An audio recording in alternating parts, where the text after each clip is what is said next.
मळबागे sir, त्या गावच्या सरपंच सौ बायनाबाई साळुंखे मॅडम, उपसरपंच माझे मित्र ॲडव्होकेट श्री नोबदे सर, शाळा व व्यवस्थापन समितीचे सन्माननीय अध्यक्ष कृष्णाजी आलापुरे, माजी सरपंच सोपानराव बाबळे,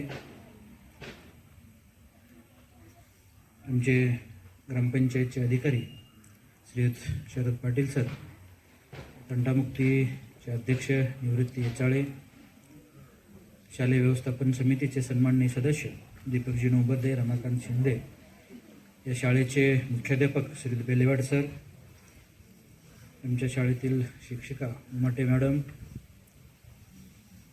आणि कॉलेजचे सर्व मान्य प्राध्यापक आणि विद्यार्थी मित्रांनो, खरं तर आज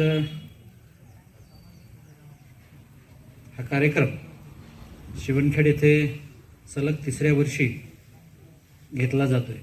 पहिल्यांदा मी संस्थेचे प्राचार्य डॉक्टर वाघमारे सरांचे आणि आपणा सर्वांचे माझ्या गावामध्ये आल्याबद्दल सर्वांना धन्यवाद देतो, आपलं स्वागत करतो.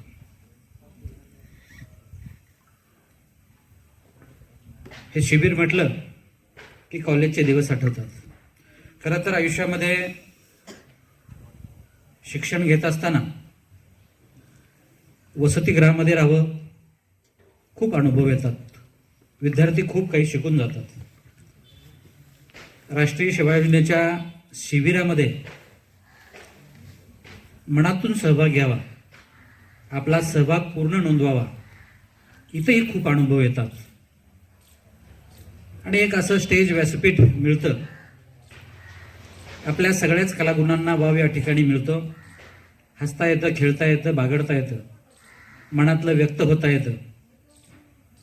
आणि NCC कॅडेट कोर एक कॉलेजमधले एक 2-3 मुख्य भाग की त्याच्यामध्ये खूप काही विद्यार्थी शिकून जातात. आणि आम्ही कॉलेज जीवनामध्ये हे सगळं केलं.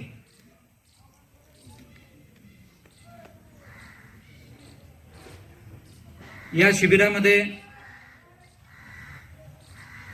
शासनाने एक विषय दिला असं मी वाघमारे सरांच्या पत्रामध्ये पाहिलं की सस्टेनेबल डेव्हलपमेंट. खरं तर शासन वेगवेगळे उपक्रम राबवतं आणि या अशा शिबिराच्या माध्यमातून गावातल्या नागरिकांना, ग्रामीण भागातल्या लोकांना त्यांचा सर्वांगीण विकास झाला पाहिजे, याच्यासाठी काही उपक्रम राबवतो. आणि मग हे उपक्रम राबवत असताना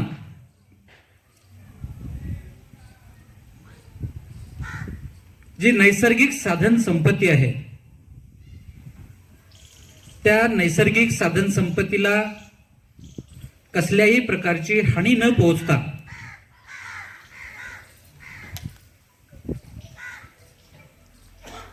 विकास झाला पाहिजे. आणि हा विकास करताना खरं तर आपण सर्व शेतकऱ्यांची मुलं. नैसर्गिक साधन संपत्ती म्हणजे पाणी आहे, हवा, पर्यावरण आहे. निसर्गानं जी साधनं दिली, जी निसर्गाची संपत्ती आहे, त्या संपत्तीचं जतन केलं पाहिजे. खरं तर हा फार मोठा विषय आहे. पाणलोट विकास, त्याच्या माध्यमातून शाश्वत विकास, मग त्याच्यामध्ये महिलांचं सबलीकरण आलं, तरुणांना रोजगार आला, शेतकऱ्यांच्या शेती व्यवसायाला जोडधंदे आले, अनेक विषय त्याच्यामध्ये येतात. आणि याच्यामध्ये शासनाने खूप मोठ्या पातळीवरती काम केलंय, सुरू आहे. आपण शेतीमध्ये पाहतो,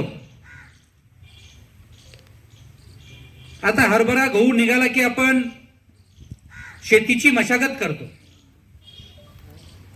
आणि शेतीची मशागत केल्यानंतर त्याच्यामध्ये नांगरणी आली, ढेकळं निघतात म्हणून आपण पुन्हा पाळी घालतो.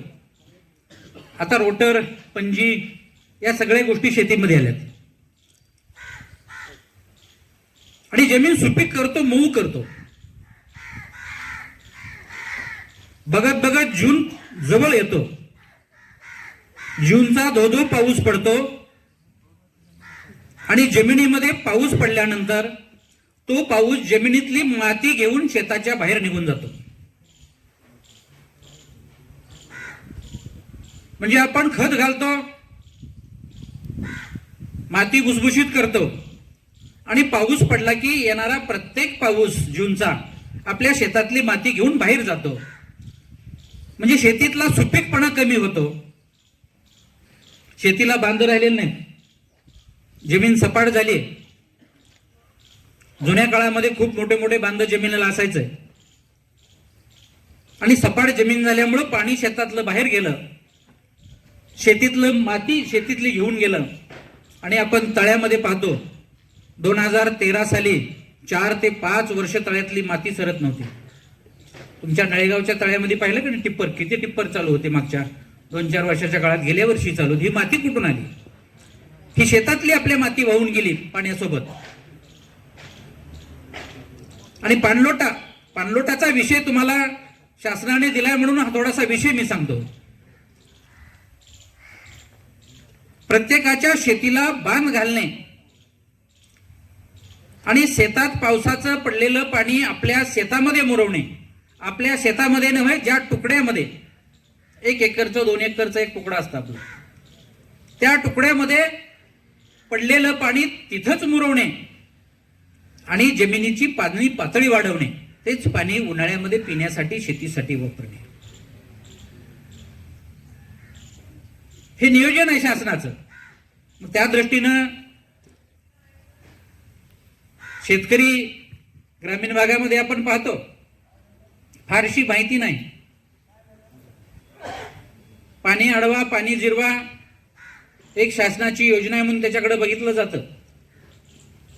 फार काळजीनं त्याच्याकडे लक्ष दिलं जात नाही.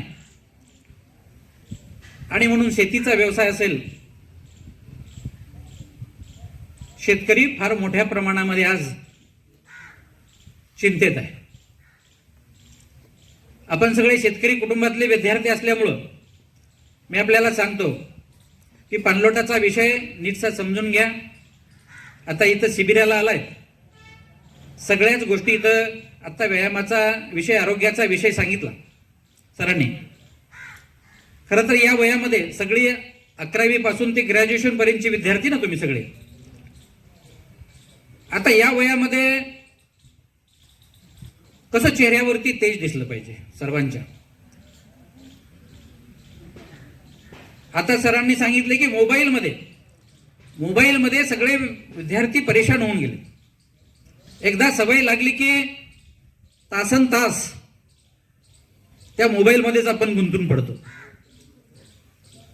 तुम्ही 1-2-3 महिने तुम्ही व्यायाम करून बघा.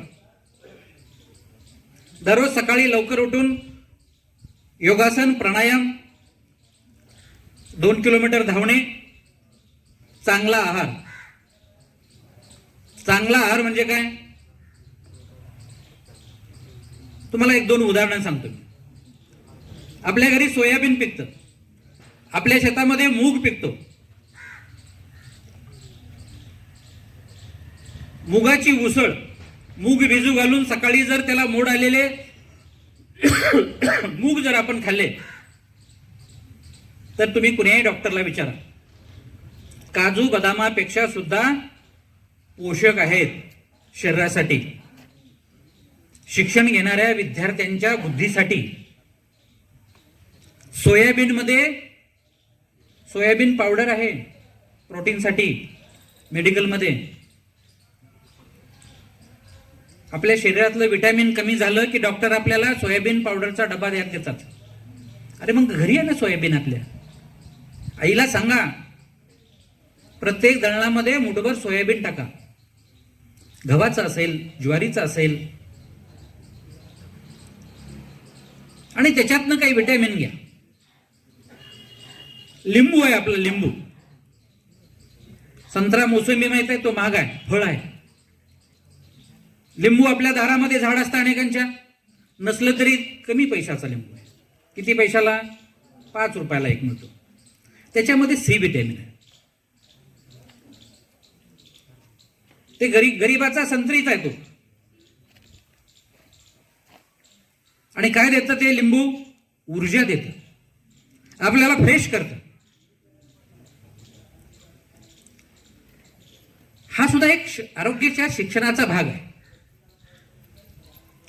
तुमचं आरोग्य चांगलं राहिलं, तुमचं डोकं चांगलं राहिलं, मेंदू चांगला राहिला.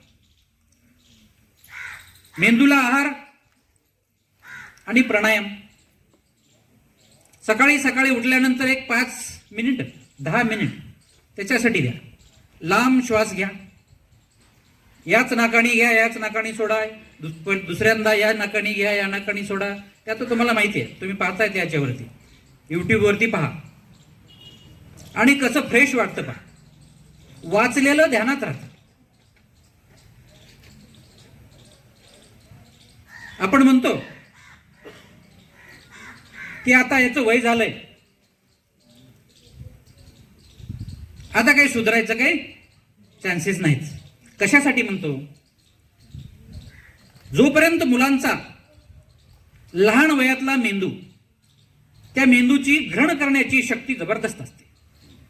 आणि जसं जसं वय वाढत जाईल तसं तसं त्या मेंदूची ग्रहण करण्याची शक्ती कमी होत जाते. त्याच्यामुळे त्याच्या भोवतालचा परिसर, आपण कुणाच्या सोबत बसतो, आपले मित्र कोण आहेत, आपला शेजार कोण आहे, आपण काय बोलतो, कसं बोलतो, या सगळ्या गोष्टीवरती आपली सगळी डेव्हलपमेंट अवलंबून आहे. आणि मग आपण सगळे मध्यमवर्गीय कुटुंबातले लेकर, का अधिकाऱ्याचा वगैरे याच्यात कुणी मुलगा आहे, खूप आता जेमेन आहे, आई वडिलांचं फार चांगलं चाललंय, आता काय काळजीच करायचं नाही, असं काही फार जणाचं नाही. चेहरे सुद्धा आम्हाला, चेहऱ्यावरनं सुद्धा बरंचसं कळतं. सगळे आपण सामान्य कुटुंबातले विद्यार्थी आहोत.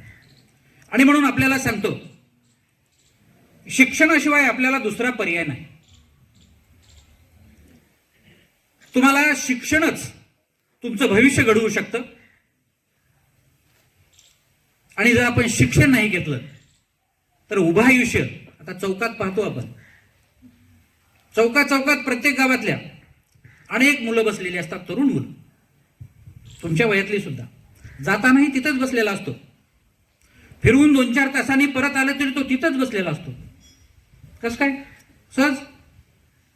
अरे दिवस सहज. आयुष्यातला एक मिनिट, एक दिवस, या वयातला जर आपण वया घातलो तर पुन्हा उभं आयुष्य आपलं वया गेल्याशिवाय राहणार. आणि म्हणून आपल्याला या निमित्तानं मी अधिक बोलणार नाही. एक सांगतो, मेहनत करा. अभ्यासाशिवाय परमपूज्य डॉक्टर बाबासाहेब आंबेडकरांनी सांगितलं, खरं तर या महापुरुषांचं वाचन झालं पाहिजे. छत्रपती शिवरायांचं वाचन झालं पाहिजे, महात्मा बसवेश्वराचं वाचन झालं पाहिजे, डॉक्टर बाबासाहेब आंबेडकर असतील, महात्मा ज्योतिबा फुले असतील, राजर्षी शाहू महाराज असतील, अण्णाभाऊ साठे असतील. आता जगताप सरांनी सांगितलं की एक घटना आयुष्याला वळण देऊन जाऊ शकते. तसं महापुरुषाच्या पुस्तकातलं एक वाक्य तुमचं उभं आयुष्य सुंदर करू शकतं. आणि म्हणून वेळ मिळेल तेव्हा महापुरुषाची पुस्तकं वाचा, स्वतःचं आरोग्य चांगलं ठेवा. शिक्षण घेत असताना प्रचंड मेहनत करा. प्रत्येकाच्या आई वडिलाला वाटतं की माझं पोरग चांगलं शिकलं पाहिजे, पोरग शिकत असताना चांगलं देखणं दिसलं पाहिजे आणि ते चांगला अधिकारी झालं पाहिजे. प्रत्येकाच्या आई वडिलाचं स्वप्न असतं. प्रत्येकाचे आई वडील काबाड कष्ट करतात. अनेक संकट, अनेक परिश्रम त्यांच्या नशिबी आले, परंतु ते परिश्रम तुमच्या नशिबी येऊ नये म्हणून ते अतिशय काबाड कष्ट करतात. त्याची जाणीव ठेवून तुम्ही सुद्धा तुमच्या आयुष्यामध्ये प्रयत्न करा, प्रचंड मेहनत करा. आता या वयामध्ये शिकलो तर शिकलो, शिक्षणाच्या वयामध्ये दुसरं काही करत बसू नका. जोपर्यंत तुम्ही तुमच्या स्वतःच्या पायावरती उभा राहत नाही, तुमचं स्वतःचं भविष्य तुम्ही घडवत नाही, तोपर्यंत इतरत्र कुठेही लक्ष न देता अभ्यासाने अभ्यास करा. मेहनतीनं काळजीनं तुमचं स्वतःचं आयुष्य घडवा अशा तुम्हाला शुभेच्छा देतो. या ठिकाणी सर आपण सर्वजण आलात, पुन्हा तिसऱ्या वर्षी आमच्या गावामध्ये शिबिराचं आयोजन केलात त्याबद्दल आपणा सर्वांना माझे मित्र प्राचार्य डॉक्टर वाघमारे सर, संस्थेचे सचिव, अध्यक्ष, कोषाध्यक्ष आणि सर्व स्टॉफ यांना पुन्हा एकदा शिवणखेड इथे आल्याबद्दल त्यांचं स्वागत करतो, त्यांना धन्यवाद देतो. आता पुढच्या कार्यक्रमाला खरं तर आमच्या निवडणूक आहेत, आचारसंहिता लागली तर पुन्हा आणखी अडचण काय, म्हणून पुन्हा एकदा सर्वांचं या ठिकाणी शिवणखेड गावामध्ये स्वागत करतो. या ठिकाणी थांबतो. जय हिंद, जय महाराष्ट्र.